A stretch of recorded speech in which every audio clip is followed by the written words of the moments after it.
It's not nice to take someone else's stuff. That's what they teach kids from the time they're little. But apparently, my friend didn't know that. She stole my boyfriend. Now I don't have a girlfriend or a loved one. Hi, I'm Kimberly, or just Kim, and today I'm going to tell you my story. I met Kurt when I was in 7th grade. He was just an ordinary boy in the same class. I knew that he liked me. Kurt always brought me goodies, bought me chocolates, and walked me home from school. All the kids and even the teachers knew we were dating. The adults were so smitten by our relationship. Our love was so sincere and pure. Also, my childhood friend Emily, we were inseparable, always together, supporting each other in everything. I told her all about Kurt, how sweet he was, how good he was. I even told her about our first kiss, to which Emily always said, "I'm lucky to be loved so much." As time went on, I began to notice that my boyfriend began to drift away from me. He rarely called me or wrote, and when I asked him to go out with me, he said he was busy with something else important. He made up his own reasons. One day, after getting another rejection from him, I decided to go and take a walk by myself. You know, shopping and stuff. I was walking past mine and Kurt's ice cream shop when I saw Emily sitting at one of the tables. Weird. I asked her to come with me, but she told me she was going out of town with her parents. So what was she doing there? And what do you think I saw? Yes.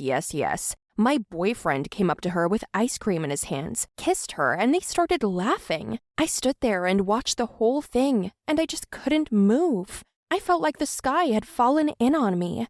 It was hard to breathe, and tears were rolling down my cheeks.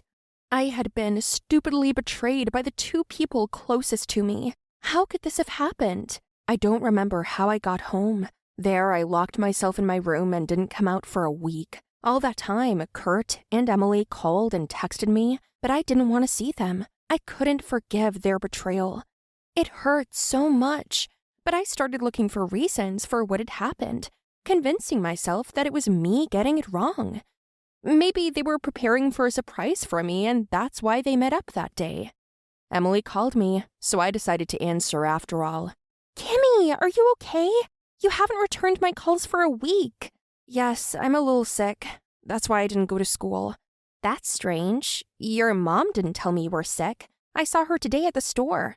"I just feel better today." "Why? Did something happen?" "Well, Kurt and I were worried about you."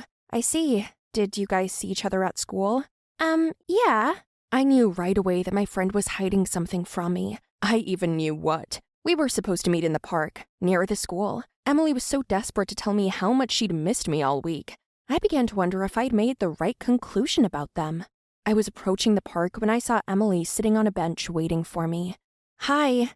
"Oh, hi, girlfriend. You didn't seem to be in the mood on the phone. You haven't fully recovered yet? Emily, I want to ask you something." "You're so serious." "Okay, I'm listening." "A week ago, I saw you and Kurt at the ice cream parlor, where we go all the time. He kissed you. I thought she'd deny it, or at least tell me I was wrong. But she just didn't say anything. And then she apologized and said she didn't mean for it to happen that way." "I was worried. Kurt had to tell you about us. I thought that's why you disappeared for a whole week." How could you? You're my best friend." "Oh, you know, the heart wants what it wants. It just happened, that's all. I mean, what else do you want when you're always running after Kurt? We've been dating for almost 4 years now. You know how much we love each other." "Yeah, like, love. I mean, he's tired of you. Look at you. You run to him at the drop of a hat, even if you're in your pajamas. You follow him around all the time. I just didn't want to keep him waiting. I'm always trying to please him and be close to him. That's why he says you're like an abandoned puppy he feels sorry for." I punched Emily in the face. It hurt so bad, I cried like a baby. The two people closest to me stabbed me in the back. I blocked Kurt everywhere. I didn't want to talk to him again. I couldn't even go to school to avoid seeing them. After we talked, Emily and I never spoke again. And that's how my life was divided into before and after. After that, I went to school like a shadow. I didn't talk to anyone. I didn't go out. I just stopped trusting people.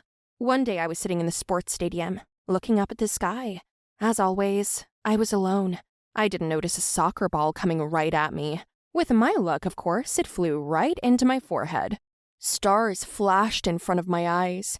Scott came running up to me. He was the local star of the high school soccer team. I'm sorry. Are you all right? I'm fine. It can't get any worse than this.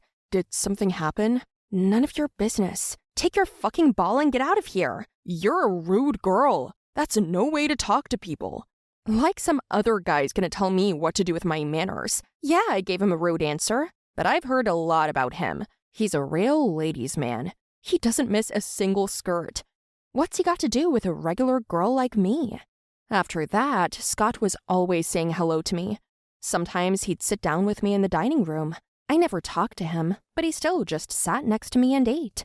I noticed that everyone began to look at us with suspicion. How could they not? Everyone knew what kind of reputation this guy had. He kept up with me, though. Everyone at school started whispering behind my back.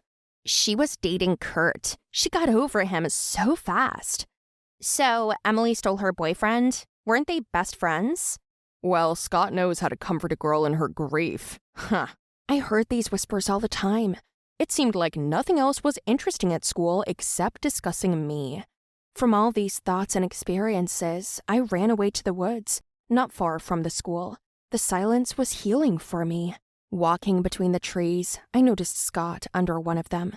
He was sitting with his back to the spruce, his eyes closed. The sun was shining on his face, but he had a smile on his lips, as if he were dreaming a very good dream. I turned around to leave, but a branch crunched underfoot, and Scott immediately turned in my direction. Wow, you're rough.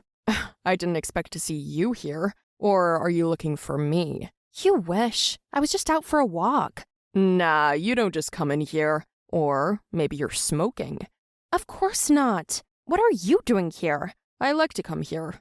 It's so quiet. I can sleep for a while. I see. All right, I'll stay out of your way. Wait. I see the sadness in your eyes. It makes me feel uncomfortable. It seems that something's bothering you, but you don't want to tell anyone about it.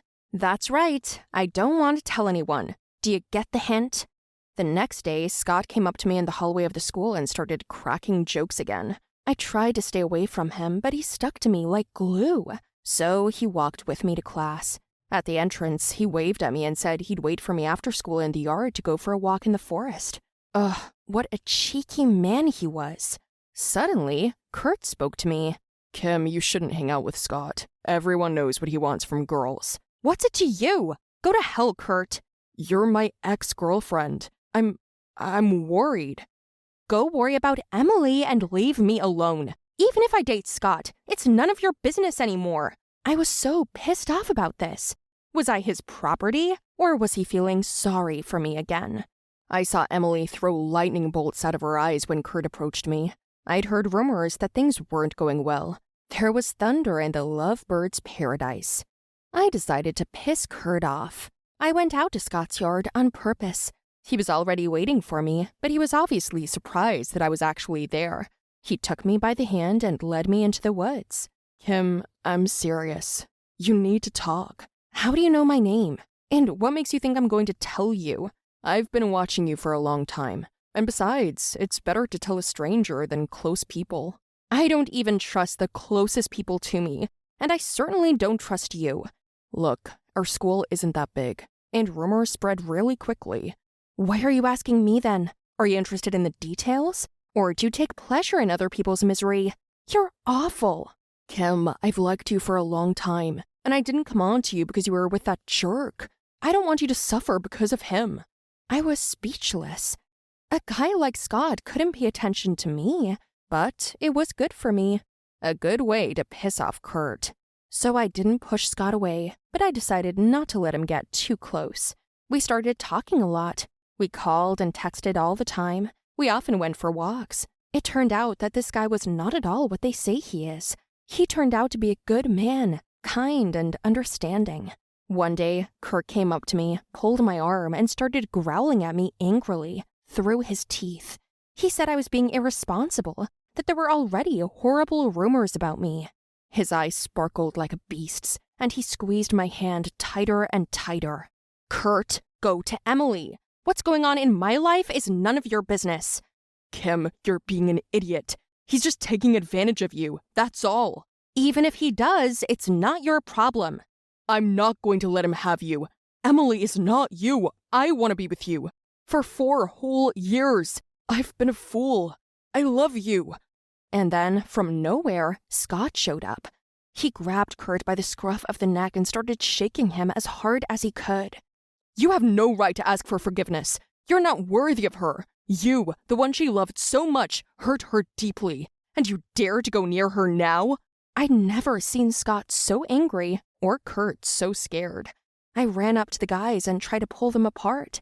Sure, it would have been nice if Scott had punched the jerk a few times. But that may have been a problem. Fighting of any kind was forbidden at our school. At this point, I realized that I didn't need Kurt at all.